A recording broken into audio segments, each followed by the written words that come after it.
ਮਸੀਹ ਯਸੂ ਦੇ ਵਿੱਚ ਤੁਹਾਡੀ ਸਲਾਮਤੀ ਹੋਵੇ ਤੇ ਅਸੀਂ ਤੁਹਾਨੂੰ ਯਸੂ ਦੀ ਜ਼ਿੰਦਗੀ ਇਤਵਾਰ ਦਾ ਬਾਈਬਲ ਸਟੱਡੀ ਪ੍ਰੋਗਰਾਮ ਪੰਜਾਬੀ ਬਜ਼ਰੀਆ JCDC ਪ੍ਰੋਡਕਸ਼ਨ ਵਿੱਚ ਖੁਸ਼ਾਮਦੀਦ ਕਹਿੰਦੇ ਆ। ਤੇ ਮੈਂ ਪਾਦਰੀ ਅਮਜਦ ਇਮਤਿਆਜ਼ ਤੁਹਾਡੇ ਕੋਲ ਖੁਦਾ ਦਾ ਕਲਾਮ ਲੈ ਕੇ ਹਾਜ਼ਰ ਹੋਇਆ ਵਾਂ। ਤੇ ਅੱਜ ਅਸੀਂ ਕਮਜ਼ੋਰ ਈਮਾਨ ਯਾਨੀ ਮਾੜੇ ਈਮਾਨ ਤੇ ਗੱਲ ਕਰਾਂਗੇ। ਜਦੋਂ ਅਸੀਂ ਈਮਾਨ 'ਚ ਮਾੜੇ ਹੁੰਦੇ ਆ, ਯਕੀਨ ਨਹੀਂ ਪੂਰਾ ਰੱਖਦੇ, ਤੇ ਫਿਰ ਖੁਦਾ ਫੇਰ ਵੀ ਕੰਮ ਕਰਦਾ ਹੈ। ਇਮਾਲ ਦੀ ਕਿਤਾਬ ਉਹਦੇ 12ਵੇਂ ਬਾਬ 'ਚ ਇੱਕ ਬੜੀ ਖਾਸ ਕਹਾਣੀ ਹੈ। ਕਹਾਣੀ ਕਹਿ ਸਕਦੇ ਆ ਇਸ ਲਈ ਕਿ ਗੁਜ਼ਰਿਆ ਹੋਇਆ ਵਾਕਿਆ ਹੈ। ਪਤਰਸ ਜੇਲ੍ਹ ਦੇ ਵਿੱਚ ਹੈ ਤੇ ਖੁਦਾ ਦਾ ਕਲਾਮ ਕਹਿੰਦਾ ਹੈ, ਮੁਕੱਦਸ ਲੂਕਾ ਇਹਨੂੰ ਕਲਮ ਬੰਦ ਕਰਦਾ ਹੈ, ਲਿਖਦਾ ਹੈ, ਕਹਿੰਦਾ ਕਿ ਪਤਰਸ ਜੇਲ੍ਹ ਦੇ ਵਿੱਚ ਹੈ ਤੇ ਕਲੀਸਿਆ ਰੋ ਰੋ ਕੇ ਦੁਆ ਕਰ ਰਹੀ ਹੈ। ਯਾਨੀ ਲੋਕਾਂ ਦੀ ਜਮਾਤ, ਈਮਾਨਦਾਰ ਲੋਕਾਂ ਦੀ ਜਮਾਤ, ਖੁਦਾ ਨੂੰ ਪਿਆਰ ਕਰਨ ਵਾਲੇ, ਖੁਦਾ ਦਾ ਡਰ ਤੇ ਖੌਫ ਰੱਖਣ ਵਾਲੇ, ਯਿਸੂ ਮਸੀਹ ਦੇ ਪੈਰੋਕਾਰ ਦੁਆ ਕਰਨ ਦੇ ਨੇ। ਤੇ ਦੁਆ ਕਰਦੇ ਨੇ ਪਏ ਇੱਕ ਘਰ ਦੇ ਵਿੱਚ, ਯੋਹੰਨਾ ਦੀ ਮਾਂ ਦੇ ਘਰ। ਉਹ ਯੋਹੰਨਾ ਜਿਹੜਾ ਮਰਕਸ ਕਹਿਲਾਂਦਾ ਹੈ, ਉਹਦੀ ਮਾਂ ਦੇ ਘਰ ਦੁਆ ਕਰਨ ਦੇ ਨੇ। ਤੇ ਰਾਤ ਦੁਆ ਉਹਨਾਂ ਕੀਤੀ, ਕਦੋਂ ਦੇ ਲੱਗੇ ਹਨ, ਲੇਕਿਨ ਰਾਤ ਕਾਫੀ ਹੋ ਗਈ ਹੈ, ਦੁਆ ਕਰਦੇ ਨੇ ਪਏ। ਤੇ ਦੁਆ ਚ ਕੀ ਆਂਦੇ ਨੇ, ਖੁਦਾਵੰਦਾ ਪਤਰਸ ਨੂੰ ਰਿਹਾਈ ਦੇ, ਖੁਦਾਵੰਦਾ ਪਤਰਸ ਨੂੰ ਰਿਹਾਈ ਦੇ। ਰੋਂਦੇ ਨੇ, ਅਥਰੂ ਉਹਨਾਂ ਦੇ ਵਗਦੇ ਨੇ ਪਏ, ਸਿਸਕੀਆਂ ਨਾਲ ਰੋਣ ਡਏ ਨੇ ਤੇ ਦਿਲੋਂ ਹੋ ਕੇ ਦੁਆ ਕਰਨ ਡਏ ਨੇ। ਦਿਲ ਤੇ ਚੋਟ ਇੰਜ ਦੀ ਲੱਗੀ ਏ, ਇੰਜ ਦਾ ਜ਼ਖਮ ਲੱਗਾ ਕਿ ਹਾਲੀ 1-2 ਦਿਨ ਹੋਏ ਨੇ ਕਿ ਉਹ ਯਾਕੂਬ ਨੂੰ ਦਫਨਾ ਕੇ ਆਏ ਨੇ। ਇਸ ਲਈ ਹੈਰੋਦੀਸ ਨੇ ਪਹਿਲਾ ਹੱਥ ਯਹੂਦੀਆਂ ਨੂੰ ਖੁਸ਼ ਕਰਨ ਲਈ ਯਾਕੂਬ ਤੇ ਪਾਇਆ, ਯਾਕੂਬ ਨੂੰ ਫੜਿਆ ਤੇ ਉਹਨੂੰ ਤਲਵਾਰ ਨਾਲ ਕਤਲ ਕਰ ਦਿੱਤਾ। ਜਦੋਂ ਤਲਵਾਰ ਨਾਲ ਕਤਲ ਕਰ ਦਿੱਤਾ ਤੇ ਸ਼ਾਗਿਰਦ ਲਾਸ਼ ਲੈ ਕੇ ਆ ਕੇ ਦਫਨਾ, ਰੋਣ ਧੋਣ ਡਏ ਨੇ। ਤੇ 1-2 ਦਿਨ ਬਾਅਦ ਪਤਰਸ ਨੂੰ ਫੜ ਲਿਆ। ਹੁਣ ਕਲੀਸਿਆ ਜਿਹੜੀ ਨਾ, ਲੋਕ ਜਿਹੜੇ ਨੇ ਰੋ ਰੋ ਕੇ ਦੁਆ ਕਰਨ ਡਏ ਨੇ ਕਿ ਹਾਲੀ ਥੋੜੇ ਦਿਨ ਪਹਿਲੋਂ ਅਸਾਂ ਯਾਕੂਬ ਨੂੰ ਦਫਨਾਇਆ ਤੇ ਇਹਨੂੰ ਵੀ ਲੈ ਗਿਆ ਹੈਰੋਦੀਸ ਤੇ ਇਹਨੂੰ ਵੀ ਮਾਰ ਦੇਗਾ। ਦੁਨੀਆ ਤੇ ਕੋਈ ਨਹੀਂ ਹੋਣੇ ਨਾ ਤੋਂ ਛੜਾਵੇ, ਖੁਦਾ ਤੂੰ ਹੀ ਛੜਾ ਸਕਣਾ, ਹੋਰ ਤਾਂ ਕੋਈ ਸਾਡਾ ਸਪੋਰਟਰ ਨਹੀਂ ਹੋਏ ਚ। ਕੋਈ ਬੰਦਾ ਨਹੀਂ ਉਹ ਸਾਡੇ ਵੱਲ ਦੀ ਗੱਲ ਕਰਦਾ ਜਿਹੜਾ ਹੈਰੋਦੀਸ ਨੂੰ ਆਖੇ ਕਿ ਇਹਨੂੰ ਛੱਡ ਦਿਓ। ਖੁਦਾ ਕੇ ਰੋ ਰੋ ਕੇ ਦੁਆ ਕਰਨ ਡਏ ਨੇ ਤੇ ਰੋ ਰੋ ਕੇ ਦੁਆ ਕਰਦਿਆਂ ਆਇਆ ਆਂਦੇ ਨੇ, ਖੁਦਾਵੰਦਾ ਤੂੰ ਹੀ ਛੁਡਾਉਣ ਵਾਲਾ, ਤੇਰੇ ਤੋਂ ਸਿਵਾ ਖੁਦਾਵੰਦਾ ਕੋਈ ਨਹੀਂ ਉਹ ਛੁਡਾ ਸਕਦਾ। ਉਹਨਾਂ ਦੇ ਅਥਰੂ, ਉਹਨਾਂ ਦਾ ਰੋਣਾ, ਉਹਨਾਂ ਦਾ ਦਿਲ ਨਾਲ ਦੁਆ ਕਰਨਾ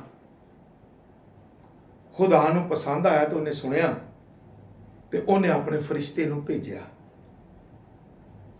ਜਦੋਂ ਫਰਿਸ਼ਤੇ ਨੂੰ ਭੇਜਿਆ ਤੇ ਫਰਿਸ਼ਤਾ ਜੇਲ੍ਹ 'ਚ ਗਿਆ ਵੇ। ਜੇਲ੍ਹ 'ਚ ਜਾ ਕੇ ਪਤਰਸ ਨੂੰ ਆਂਦਾ, ਉੱਠ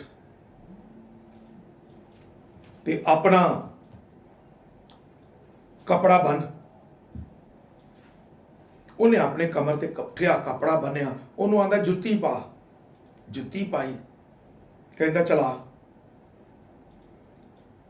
ਵੱਡੀ ਹੈਰਾਨਗੀ ਦੀ ਗੱਲ ਜਿਹੜੀ ਹੈ, ਸਭ ਤੋਂ ਵੱਡੀ ਹੈ, ਪਤਰਸ ਜਿਹੜਾ ਲੋਕਾਂ ਨੂੰ ਆਂਦਾ ਹੈ ਤੋਬਾ ਕਰੋ, ਯਿਸੂ ਮਸੀਹ ਤੇ ਈਮਾਨ ਲਿਆਓ, ਤੁਸਾਂ ਖੁਦਾ ਦੇ ਬੇਟੇ ਯਿਸੂ ਨਾਸਰੀ ਨੂੰ ਸਲੀਬ ਚੜਾ ਦਿੱਤਾ, ਮਾਰ ਦਿੱਤਾ।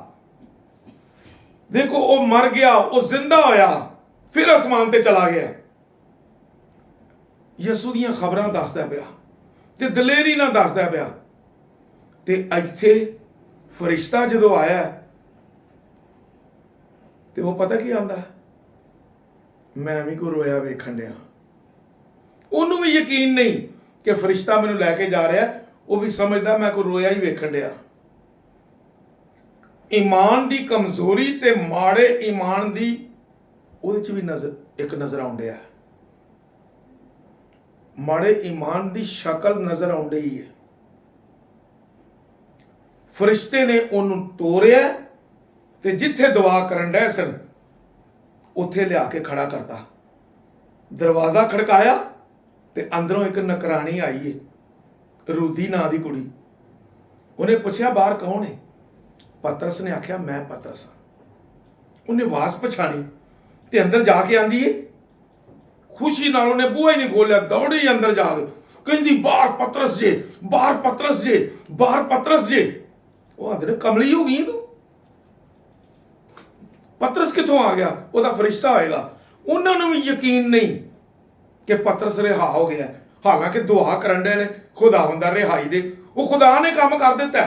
ਖੁਦਾ ਨੇ ਜੋ ਮੰਗਿਆ ਸੀ ਦਿਲੋਂ ਹੋ ਕੇ ਲੋਕਾਂ ਨੇ ਮੰਗਿਆ, ਖੁਦਾ ਨੇ ਦੇ ਦਿੱਤਾ। ਲੇਕਿਨ ਯਕੀਨ ਹੀ ਨਹੀਂ